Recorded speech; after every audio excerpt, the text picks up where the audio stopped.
시청하기 전에 구독과 좋아요 버튼 꾹 눌러주시면 영상 제작에 아주 큰 힘이 됩니다. 믿기 어렵겠지만 남편이 세금 줄이자고 해서 도장을 찍었더니 그 서류가 이혼 서류였습니다. 그 한 장의 종이로 제 인생이 산산이 부서졌습니다. 그리고 그 사람은 며칠 뒤 다른 여자와 혼인신고를 했습니다. 믿기 어려운 일이 벌어졌습니다. 남편이 위장이혼을 하자고 말한 지 불과 일주일 만에 다른 여자와 혼인신고를 해버렸습니다. 그리고 저는 그날 이후 제 인생을 기록하기 시작했습니다. 안녕하세요. 저는 결혼 27년 차 평범한 아내입니다. 남편과는 대학 동아리에서 만나 결혼했고 딸 하나를 키우며 살았어요. 그때가 떠오릅니다. 1997년 봄 캠퍼스 잔디밭에 벚꽃이 흩날리던 날이었어요. 남편은 기타 동아리 회장이었고 저는 문학 동아리 총무였죠. 축제 준비 회의에서 처음 눈이 마주쳤을 때 그의 눈빛은 정말 맑았습니다. 당신을 평생 지킬게요. 23 청춘의 그 약속이 50에 이르러 이렇게 깨질 줄은 꿈에도 몰랐어요. 신혼 때는 월세방에서 시작했습니다. 아궁이에 연탄 갈고 빨래는 손빨래였죠. 그래도 행복했어요. 남편은 야근하고 돌아오면 고생했다며 제 어깨를 주물러줬고 저는 라면 한 그릇에도 계란 하나씩 넣어줬습니다. 딸아이가 태어나던 날 남편은 분만실 밖에서 밤새 기다리다 당신이 세상에서 제일 대단해라며 울었어요. 그 눈물이 진짜였다고 믿었습니다. 그런데 몇 달 전부터 이상했습니다. 밤늦게까지 회식이 잦아지고 집에 들어오면 향수 냄새가 났습니다. 처음엔 그냥 넘겼어요. 50대 남자들 다 그러려니 했죠. 하지만 그 향수 냄새는 매번 똑같았습니다. 달콤하면서도 묵직한 분명 젊은 여자가 쓸 법한 향이었어요. 제가 쓰던 3,000원짜리 핸드크림 냄새와는 차원이 달랐죠. 코를 킁킁거리며 물었습니다. 여보, 이 냄새 뭐야? 회식 장소에서 향수 뿌려. 당신 요즘 왜 이렇게 예민해? 남편은 늘 그 말로 제 의심을 눌러버렸습니다. 나이 들어서 그런가 보다. 스스로를 다독였어요. 갱년기 때문에 예민한가 싶어서 산부인과도 갔습니다. 의사 선생님은 스트레스 관리 잘하세요라고만 했죠. 하지만 제 마음속 경보는 계속 울리고 있었습니다. 그러던 어느 날 남편이 조심스레 말을 꺼냈어요. 요즘 세금이 너무 복잡해서 그러는데 일단 우리 위장이혼하자. 이름만 바꿔두면 세금도 줄고 당신 이름으로 된 집도 지킬 수 있어. 저는 망설였지만 남편의 진심을 의심하지 않았습니다. 27년을 함께 산 사람인데 설마 저를 속이겠어요? 그렇게 저는 서류에 도장을 찍었습니다. 그게 제 인생의 가장 큰 실수였습니다. 도장을 찍는 순간 가슴 한편이 서늘했어요. 하지만 부부는 믿음이지라고 스스로를 위로했습니다. 친정어머니가 살아계셨다면 내가 미쳤니? 이혼 서류에 그냥 도장을 찍어? 라고 호통을 치셨을 거예요. 하지만 어머니는 3년 전 돌아가셨고 저는 판단할 사람이 아무도 없었습니다. 이혼 후에도 남편은 여전히 제 집에 머물렀습니다. 당분간 회사에서 눈치 보일 수 있으니까. 그 말만 믿고 저는 여전히 밥을 차렸습니다. 하지만 그건 평온이 아니라 거짓이었습니다. 아침마다 된장찌개를 끓이고 김치도 새로 담갔어요. 요즘 김치가 딱 맞네라는 남편의 말에 뿌듯해했습니다. 그래, 우리는 괜찮아. 서류일 뿐이잖아. 그렇게 스스로를 속였습니다. 어느 날 저녁 주민센터에서 전화가 왔습니다. 혹시 남편분 지금 다른 주소로 혼인신고 돼 있는 거 알고 계세요? 그 한마디에 제 귀가 멎었습니다. 네, 무슨 말씀이세요? 등본 떼러 오셨다가 확인하시는 게 좋을 것 같아요. 전 남편분이 최근에 다른 분과 혼인신고하신 걸 보고 전화기를 든 손이 덜덜 떨렸습니다. 혼인신고 상대는 이름조차 들어본 적 없는 여자. 그리고 주소는 남편 회사 근처 오피스텔이었습니다. 김지연.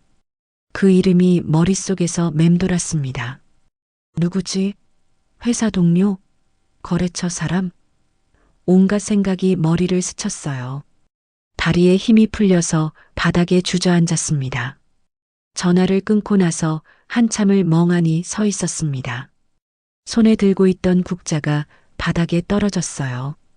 쨍그랑 소리가 텅 빈 집안에 울렸습니다. 숨이 막혔습니다. 이게 무슨 일이야? 대체 무슨 일이야? 그때 옆집 방 여사님이 반찬을 들고 오셨습니다. 현관 앞에서 제 얼굴을 보시곤 깜짝 놀라셨어요.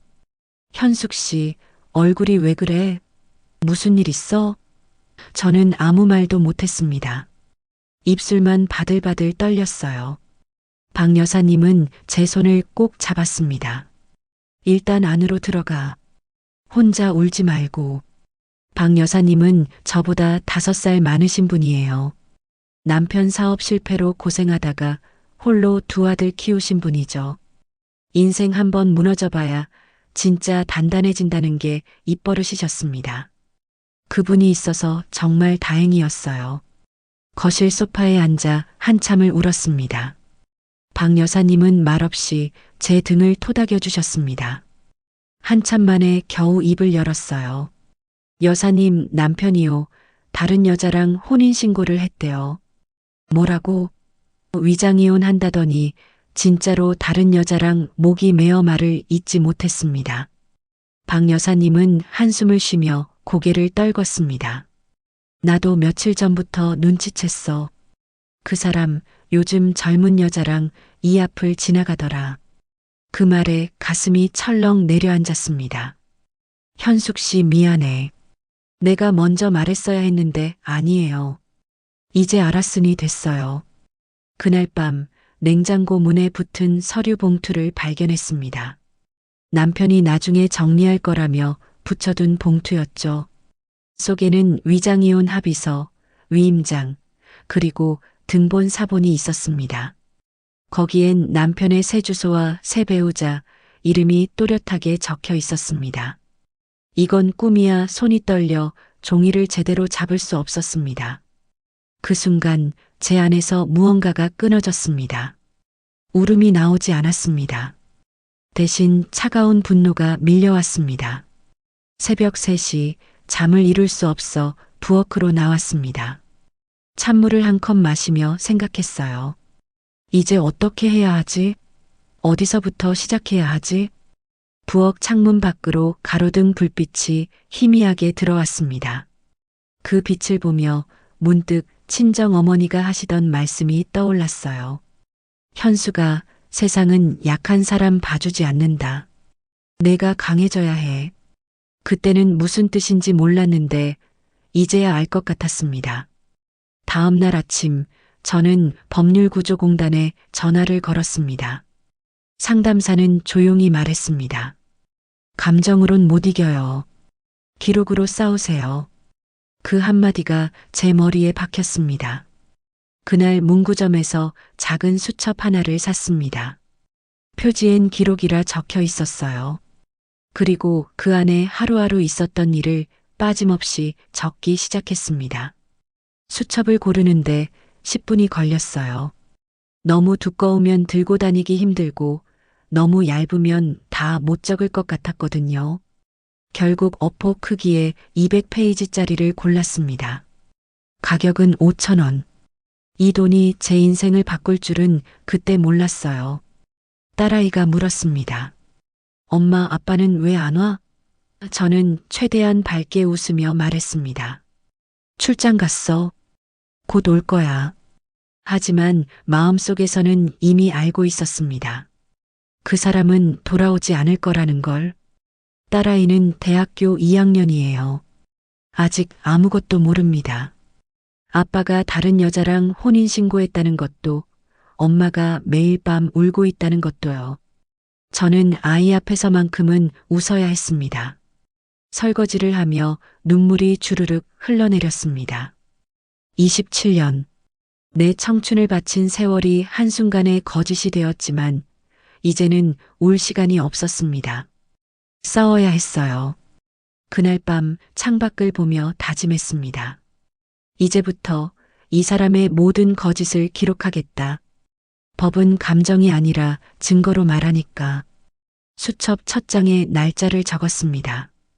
그리고 떨리는 손으로 첫 문장을 썼어요. 2024년 10월 6일. 오늘 남편이 다른 여자와 혼인신고를 한 사실을 알았다. 주민센터 직원 이 씨가 전화로 알려줌. 오후 6시 32분. 상대 여자 이름은 김지연. 글씨는 삐뚤빼뚤했지만 이건 시작이었습니다. 진실을 되찾기 위한 긴 싸움의 첫 장이었죠. 다음 날 아침 남편은 평소보다 일찍 나갔습니다. 커피잔이 식기도 전에 차 시동 소리가 들렸고 그가 탄 검은 SUV는 아무 말 없이 골목을 빠져나갔습니다. 그 차는 제가 명절 상여금 모아서 함께 산 차였어요. 2018년형 산타페. 딸아이 태어나던 해에는 경차를 몰았고 아이가 중학생 되던 해에야 겨우 중형차로 바꿨죠. 그리고 5년 전 남편 승진 축하한다고 제 적금을 털어서 계약금을 보탰습니다. 당신 덕분에 이런 차도 사고 행복하게 살 수 있어. 그때 그 따뜻했던 손이 이제는 다른 여자를 안고 있을 거라는 생각에 속이 타들어갔습니다. 그의 차가 모퉁이를 돌자 제 안에서 무언가가 딱 하고 부러지는 소리가 났습니다. 이제는 진실을 직접 확인해야 했어요. 믿음은 끝났고 증거의 시간이 시작됐습니다. 그날 오후 저는 남편의 회사 근처 오피스텔로 향했습니다. 등본에 적혀 있던 새 주소. 버스를 2번 갈아타고 낯선 동네에 도착했어요. 엘리베이터 문이 닫히는 순간 심장이 쿵쾅거렸습니다. 버스 안에서 손을 꼭 쥐었어요. 창밖 풍경이 스쳐 지나갔지만 하나도 눈에 들어오지 않았습니다. 옆자리 젊은 여성이 이어폰을 끼고 음악을 듣고 있었어요. 화면에는 연애 드라마가 재생되고 있었죠. 저도 저 나이 때가 있었는데 25 신부가 50의 탐정이 될 줄 누가 알았겠어요. 1층 로비에서 잠시 망설였습니다. 내가 지금 뭐 하는 거지? 하지만 진실을 알아야 했어요. 그때 관리실 아저씨가 물었습니다. 누구 찾으세요? 아, 502호에 사는 분 계신가요? 아, 거기요? 젊은 여자분이 최근에 들어오셨는데 자주 남자분이랑 같이 계시더라고요.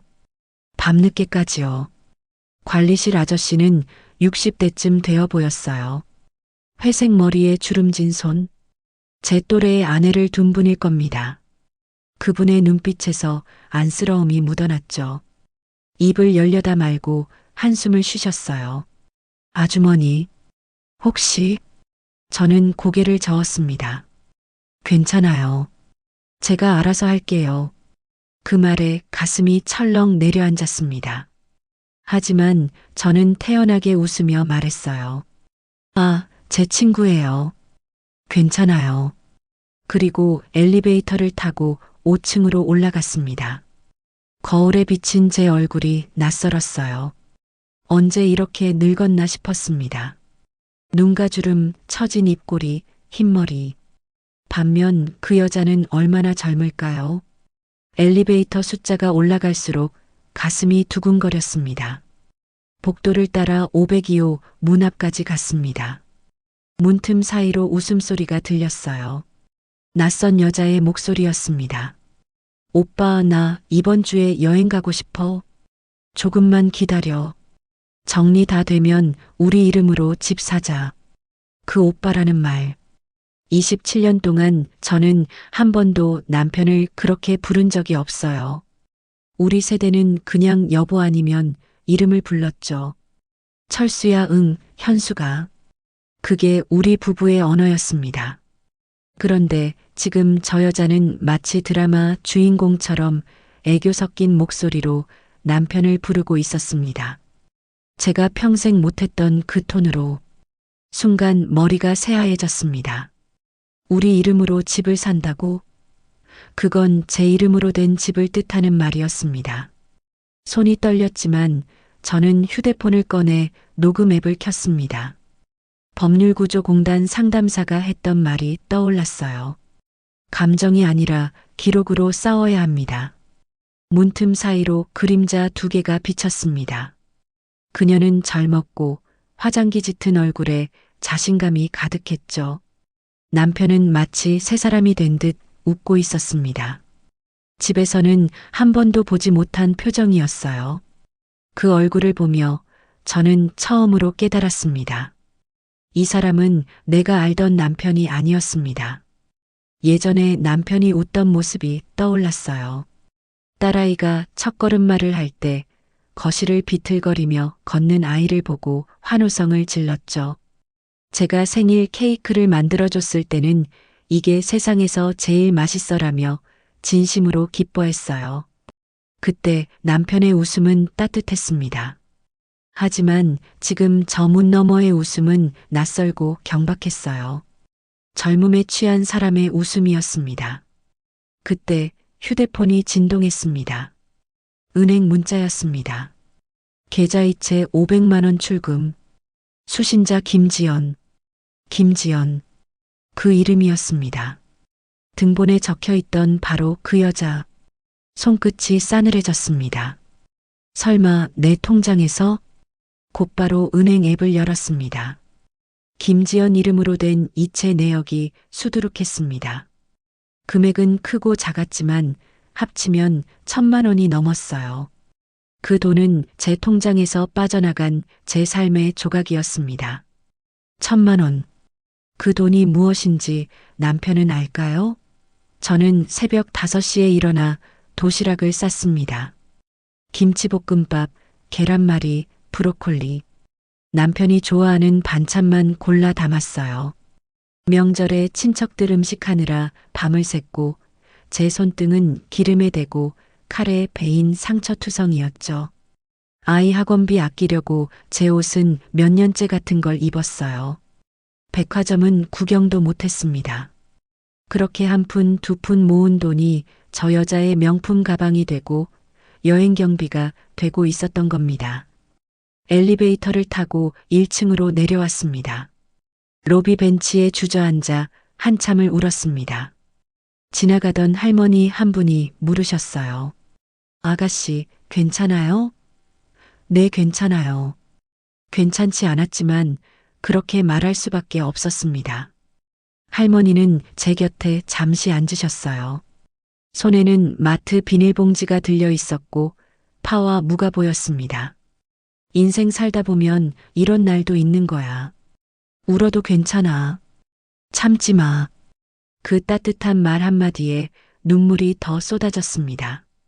낯선 할머니의 위로가 이렇게 고마울 줄 몰랐어요. 고맙습니다. 할머니는 제 등을 토닥이고 일어나셨습니다. 힘내요. 당신은 강한 사람이야. 집으로 돌아오는 길, 저는 박 여사님께 전화를 드렸습니다. 여사님, 지금 시간 괜찮으세요? 그럼 우리 집으로 와. 내가 차 끓여줄게. 박 여사님 댁 거실에 앉아 모든 이야기를 털어놨습니다. 오피스텔에서 들은 대화, 은행 이체 내역, 그리고 제 두려움까지. 박 여사님은 단호하게 말했습니다. 현숙 씨, 이건 단순한 바람이 아니야. 재산까지 빼돌리고 있는 거잖아. 당장 통장 비밀번호부터 받고. 네, 그리고 내 남편 친구가 변호사야. 내일 당장 만나봐. 혼자서는 안 돼. 박 여사님은 곧바로 휴대폰을 꺼내 누군가에게 전화를 걸었습니다. 여보, 나야. 옆집 현숙 씨 일 때문에 그러는데 김 변호사님 연락처 좀 줘봐. 그 모습을 보며 저는 또 울었습니다. 세상에는 남편 같은 사람도 있지만 박 여사님 같은 사람도 있더군요. 그날 저녁 남편에게 아무 말도 하지 않았습니다. 오히려 평소처럼 밥을 차려주고 웃으며 물었죠. 오늘 일찍 왔네? 응, 회사 일 정리돼서. 그의 거짓말은 이제 낯설지도 않았습니다. 거짓은 그의 언어가 되어 있었으니까요. 저녁 식탁에는 고등어 구이와 시금치나물이 놓였습니다. 남편이 좋아하는 반찬이에요. 그는 잘 먹겠습니다라고 말하고 숟가락을 들었습니다. 마치 아무 일도 없는 것처럼요. 저는 그 모습을 지켜보며 생각했습니다. 이 사람은 정말 아무렇지도 않은 걸까? 남편이 샤워를 하는 사이 저는 그의 휴대폰을 조심스레 확인했습니다. 암호는 아직도 제 생일이었습니다. 문자함에는 지연이라는 이름으로 저장된 대화가 수십 개 있었습니다. 오늘 저녁은 어때? 우리 집에서 먹을까? 당신 생각나. 손이 떨렸지만 모든 화면을 스크린샷으로 남겼습니다. 이건 복수가 아니라 생존이었으니까요. 그중 한 문장이 눈에 들어왔습니다. 지연아, 그 집 명예 바꾸는 거 변호사랑 상담했어. 곧 처리될 거야. 그 말에 손이 부들부들 떨렸습니다. 내 집을, 내 이름을, 내 삶을 빼앗으려 한다고요? 샤워실에서 물소리가 들렸습니다. 저는 서둘러 휴대폰을 원래 자리에 놓았어요. 심장이 터질 것 같았지만 얼굴만큼은 평온하게 유지했습니다. 27년 동안 아내 노릇하며 배운 게 이런 거였나 싶었어요. 그날 밤 남편은 거실에서 전화를 받았습니다. 작은 목소리로 말했죠. 지연아, 걱정 마. 이제 완전히 끝났어. 법적으로도 문제 없어. 그 말에 제 안에 무언가가 무너졌습니다. 법적으로 끝났다는 말. 그건 저와의 결혼이 아니라 저에 대한 책임이었습니다.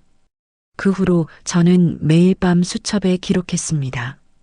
남편의 통화 시간, 외출 시간, 집에 들어온 시간, 은행 이체 내역까지 빠짐없이 적었어요. 10월 8일. 남편 오후 7시 30분 외출. 11시 50분 귀가. 향수 냄새 진함. 10월 9일. 계좌이체 200만 원. 수신자 김지연. 10월 10일. 통화 오해. 모두 지연에게. 며칠 뒤 남편은 집에 돌아오지 않았습니다. 새벽 2시까지 기다렸지만 연락이 없었습니다. 시어머니가 다음날 전화를 걸어왔어요. 너무 예민하게 굴지 마라. 요즘 남자들 다 그래. 그 말이 얼마나 잔인한지 그때 처음 알았습니다. 어머니, 아들이 다른 여자랑 혼인신고한 거 아세요? 그게 다 오해라니까. 사업 때문이래. 사업 때문에 1,000만 원을 보내나요? 제 통장에서요? 시어머니는 말을 잃었습니다. 하지만 저는 울지 않았습니다. 그날 밤 수첩을 들고 거실에 앉아 있었습니다. 그리고 조용히 다짐했습니다. 이제 내 차례야. 수첩에는 열흘치 기록이 빼곡했습니다. 남편의 거짓말 하나하나가 증거가 되고 있었죠. 그때 박 여사님에게 문자가 왔습니다. 현숙 씨, 내 남편이 변호사 친구한테 연락했대. 내일 오전 10시에 만나자. 그 따뜻한 말에 눈물이 났습니다. 혼자가 아니라는 게 이렇게 고마울 줄 몰랐어요. 답장을 보냈습니다. 고맙습니다, 여사님. 꼭 갈게요. 창밖에 비가 내리기 시작했습니다. 빗소리를 들으며 저는 수첩에 한 줄을 적었습니다. 거짓은 언젠가 기록으로 드러난다. 그리고 나는 이 기록을 내 무기로 삼겠다. 그날 이후 남편은 집으로 돌아오지 않았습니다. 전화는 받지 않았고 문자에도 답이 없었습니다. 딸아이가 물었습니다. 엄마, 아빠 출장 갔어? 저는 대답하지 못했습니다. 대신 식탁 위에 놓인 수첩을 바라봤어요. 거기엔 그 사람의 모든 거짓이 기록되어 있었거든요. 딸아이는 점점 눈치를 채고 있었어요. 엄마, 요즘 왜 자꾸 한숨 쉬어? 아니야, 엄마 괜찮아. 하지만 21살 된 아이가 바보는 아니죠. 제가 새벽마다 부엌에 나와 앉아 있는 것도, 밥맛이 없어서 반찬만 집작거리는 것도 다 알고 있었을 겁니다. 아이에게 미안했어요. 엄마가 이렇게 무너진 모습을 보여줘서. 이틀 뒤 시어머니가 갑자기 집으로 찾아왔습니다. 현관문이 열리자마자 그녀는 날카로운 목소리로 말했습니다. 아니, 내가 뭘 그렇게 잘했다고 애를 저렇게 만들어? 남편 피곤하게 하지 말고 정신 좀 차려. 애를 저렇게 만들어라니. 27년 동안 새벽같이 일어나 시댁 제사 음식 준비하고 명절 때마다 큰 집 작은 집 다 챙기고 시어머니 병원 모시고 다닌 게 제가 한 일인데요. 그런데 지금 아들이 바람 피운 게 제 잘못이라고 하시는 겁니까? 저는 조용히 물었습니다. 어머니, 아들 혼인신고하신 거 아세요? 순간 그녀의 눈빛이 흔들렸습니다. 하지만 이내 단호하게 말했죠. 그게 다 오해야. 요즘 사업 때문에 서류를 잘못 냈다더라. 지연 씨? 그냥 거래처 직원이래. 그 말에 저도 모르게 웃음이 새어나왔습니다. 거짓말을 하는 얼굴이 남편과 꼭 닮아 있었으니까요. 시어머니는 70을 넘긴 분이에요. 젊었을 때는 미인이셨다고 하죠. 사진을 보면 정말 고운 얼굴이었습니다. 하지만 지금 그 얼굴에는 아들을 감싸려는 집착만 가득했어요. 아들이 잘못을 해도 그럴 수 있지 하시는 분이었죠.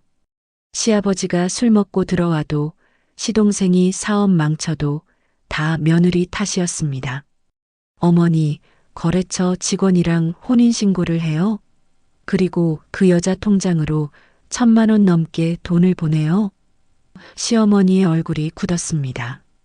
그건 사업 자금이야. 사업 자금은 왜 제 통장에서 나가요? 제 동의도 없이요? 그녀는 아무 말도 하지 못했습니다. 한참을 머뭇거리더니 돌아서며 말했어요. 너무 삐딱하게 생각하지 마라. 나중에 다 알게 될 거야. 나중에 다 알게 될 거라니. 지금 당장 알고 싶은데 말이죠. 시어머니는 현관문을 나서며 한 번 더 돌아보셨어요. 그 눈빛에는 원망이 섞여 있었습니다. 마치 제가 가족을 파괴하는 사람인 것처럼요. 그날 밤 시어머니가 두고 간 봉투 하나를 발견했습니다. 편지 한 장과 통장 사본이 들어 있었습니다. 편지엔 이렇게 적혀 있었어요. 이 돈은 내가 진명애 때문에 속상할까봐 내가 따로 챙겨둔 거야. 그동안 고생 많았지? 하지만 아들은 내가 지켜야 해. 이제 그만 내려놔라. 그게 너를 위한 길이야. 그 순간 제 안의 분노가 폭발했습니다. 너를 위한 길이라니. 누굴 위한 건데? 남편의 거짓을 덮으려는 길이 내 인생의 답이란 말입니까? 편지를 읽으며 손이 덜덜 떨렸어요. 펜으로 쓴 글씨체는 떨리고 삐뚤빼뚤했습니다. 시어머니도 마음이 편치 않으셨던 걸까요? 하지만 그 마음이 저를 향한 미안함이 아니라 아들을 지키려는 모성이었다는 게 더 슬펐습니다. 통장을 자세히 봤습니다. 입금자 이름은 김지연. 시어머니가 내연녀 계좌로 돈을 보내고 있었던 겁니다. 총 1,200만 원. 날짜는 남편이 집을 나간 바로 다음 날이었습니다. 손이 부들부들 떨렸습니다. 이건 단순한 외도가 아니었어요. 가족 전체가 저를 속이고 제 재산을 빼돌리려는 치밀한 계획이었습니다. 1,200만 원. 그 돈이면 딸아이 등록금 한 학기치입니다. 제가 파트타임으로 번역 일하면서 모은 돈이에요. 밤늦게까지 컴퓨터 앞에 앉아 영어 문서를 번역했죠. 눈이 침침하고 어깨가 결려도 참았습니다. 딸아이 미래를 위해서요. 그런데 시어머니는 그 돈을 내연녀에게 보내고 계셨던 겁니다. 다음 날 아침 저는 박 여사님이 소개해준 변호사 사무실로 향했습니다.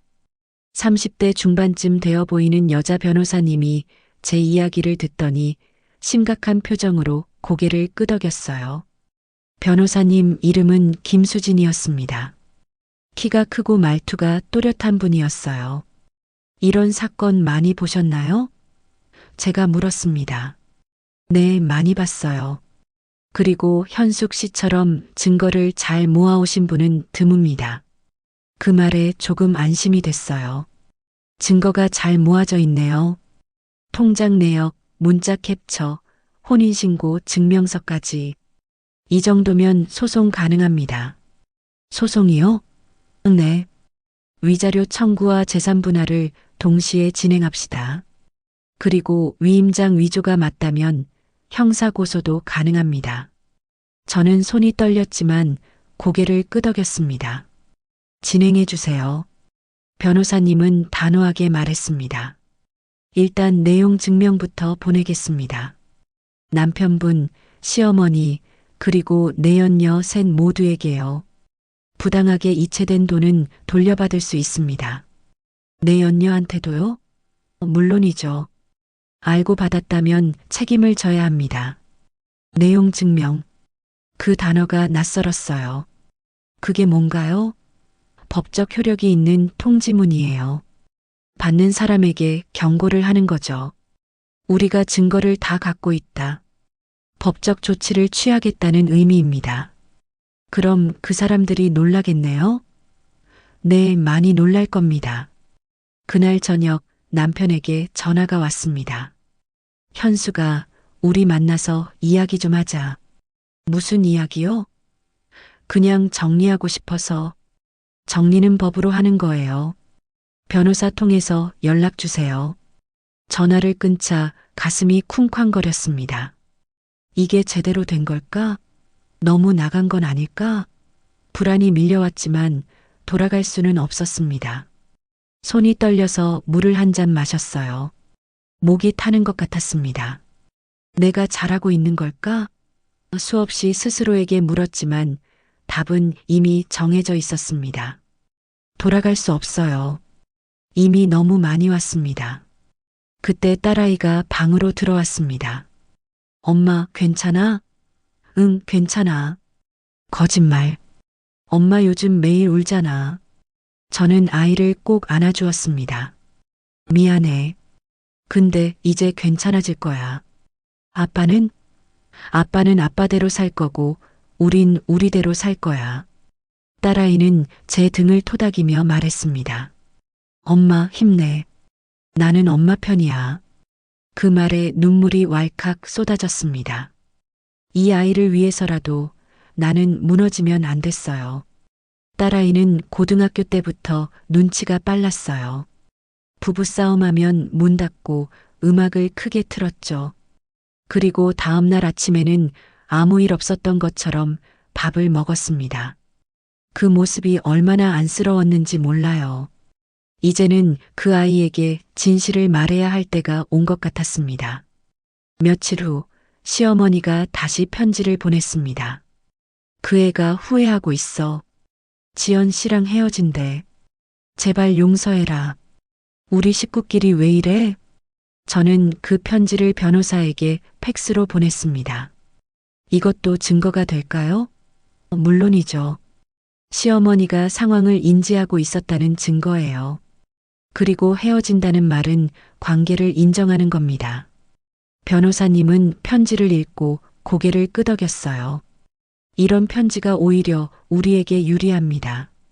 시어머니가 아들의 외도를 알고 있었고 심지어 내연녀에게 돈까지 보냈다는 게 드러나니까요. 그럼 시어머니도 책임을 지나요? 민사상 책임은 어렵지만 도덕적 책임은 분명합니다. 그날 밤 수첩을 펼쳐 적었습니다. 용서는 진심이 있을 때만 가능하다. 그리고 지금 그들에겐 진심이 없다. 그때 박 여사님이 김치찌개를 들고 오셨어요. 현숙 씨, 요즘 밥은 먹고 다녀? 얼굴이 너무 야위었어. 잘 먹고 있어요. 거짓말.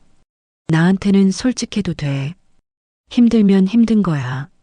그 따뜻한 말에 또 눈물이 났습니다. 세상에는 남편 같은 사람도 있지만 박 여사님 같은 사람도 있더군요. 김치찌개 냄새가 집안을 가득 채웠어요. 박 여사님이 직접 담근 김치로 끓인 찌개였습니다. 먹어봐. 오늘 아침에 끓였어. 한 숟가락 떠먹었는데 눈물이 났어요. 이렇게 따뜻한 밥을 마지막으로 먹어본 게 언제였는지 모르겠습니다. 여사님, 고마워요. 정말 고마워요. 뭘, 이웃끼리 당연한 거지. 힘내, 현숙 씨. 시간 지나면 다 좋아져. 다들 이겨내더라. 그날 밤 창밖에 별이 떴습니다. 오랜만에 보는 맑은 하늘이었어요. 그 별을 보며 저는 다짐했습니다. 이제 남은 건 진실을 밝히는 일뿐이다. 그리고 나는 끝까지 해낼 것이다. 수첩을 펼쳐 새로운 페이지에 적었습니다. 오늘 변호사와 계약했다. 이제 진짜 싸움이 시작된다. 믿기 어려운 일이 벌어졌습니다. 그동안 아무 말 없이 버티기만 했던 제가 드디어 그 사람의 진짜 얼굴을 잡았습니다. 며칠 전 변호사님이 말했죠. 현장 증거가 있으면 훨씬 유리합니다. CCTV나 목격자, 그런 게 결정적이에요. 그 말이 머릿속을 떠나지 않았습니다. 그러다 번쩍 떠올랐습니다. 며칠 전 남편이 내연녀와 제 가게 앞을 지나던 장면.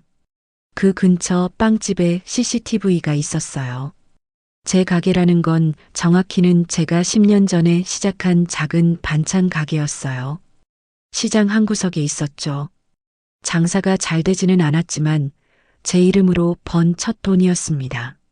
남편은 그런 거에서 뭐 하나 했지만 저는 고집을 부렸어요. 그리고 그게 제 자존심을 지켜준 유일한 공간이었습니다. 그날 바로 저는 빵집으로 갔습니다. 아침부터 손이 떨려서 커피 한 모금도 못 마셨습니다. 사장님, 혹시 저 지난주 금요일 오후 6시 영상 좀 볼 수 있을까요? 무슨 일 있어요? 남편이요. 제 남편이 바람이 났어요. 그 한마디에 사장님 표정이 굳더니 말없이 고개를 끄덕였습니다. 빵집 사장님은 40대 후반쯤 되는 여자분이었어요. 이 동네에서 15년째 장사하신다고 했죠. 아주머니 앉으세요. 제가 찾아드릴게요. 사장님의 손이 마우스를 움직였습니다. 화면이 빨리 감기로 지나갔어요. 모니터 화면 속 남편은 젊은 여자와 나란히 걷고 있었습니다. 그녀는 제 목도리를 두르고 있었어요. 몇 해 전 제 생일날 남편이 직접 사준 그 회색 목도리였습니다. 저거 제 거예요. 제 목소리가 떨렸습니다. 그 목도리는 백화점에서 샀어요.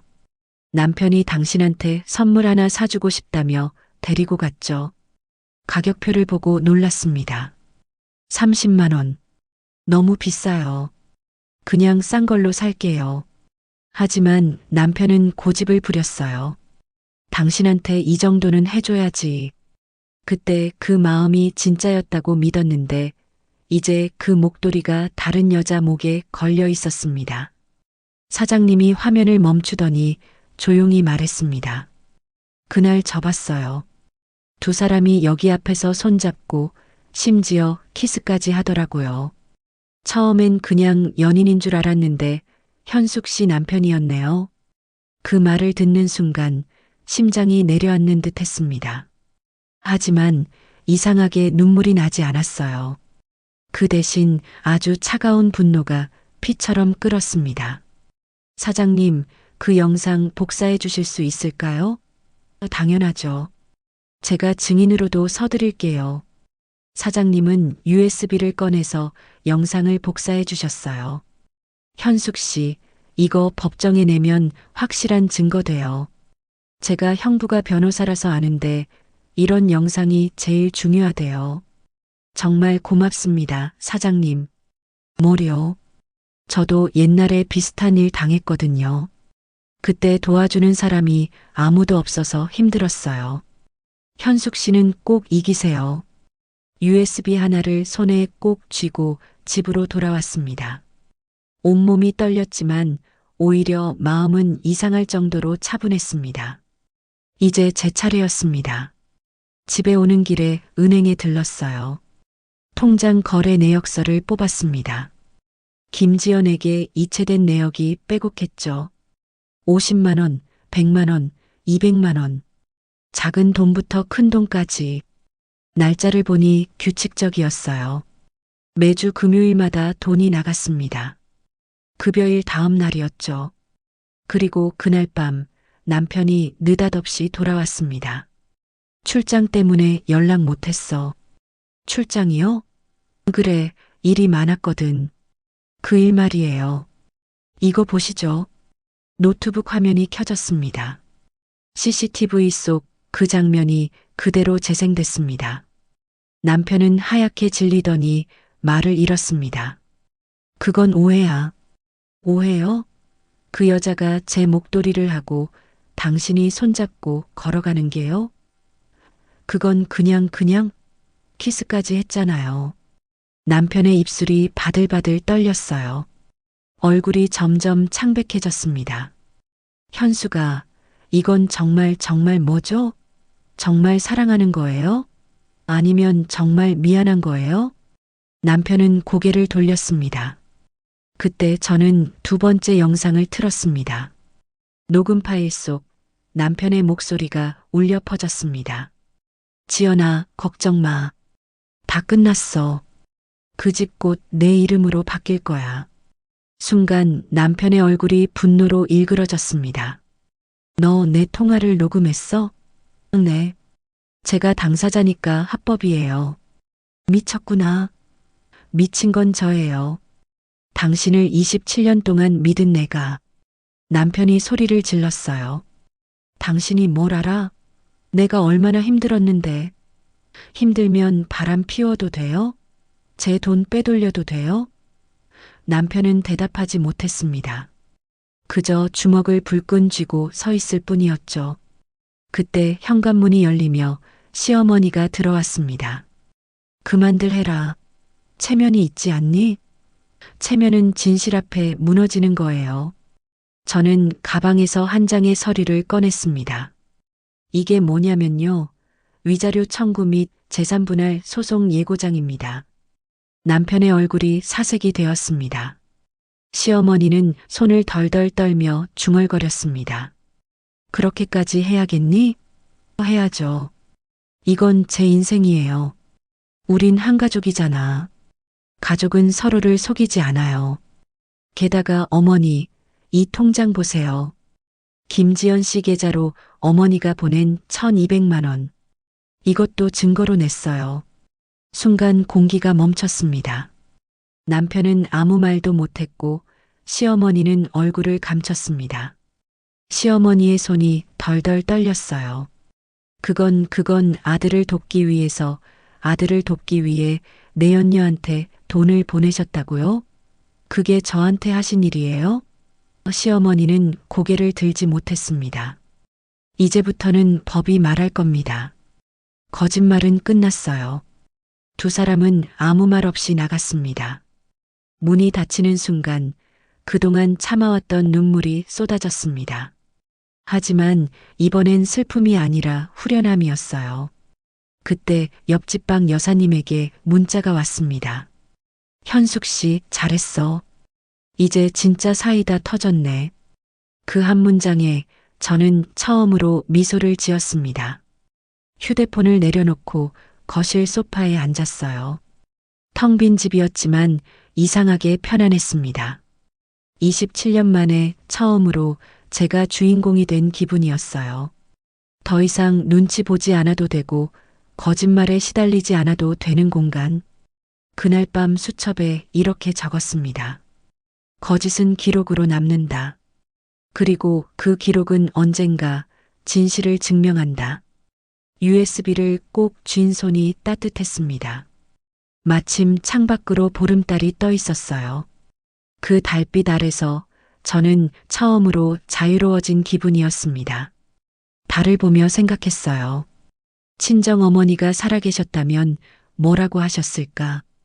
현수가 잘했다. 내가 옳은 일 한 거야. 어머니 목소리가 들리는 것 같았습니다. 그 목소리에 힘을 얻어 저는 다시 한번 다짐했습니다. 끝까지 간다. 진실을 위해서,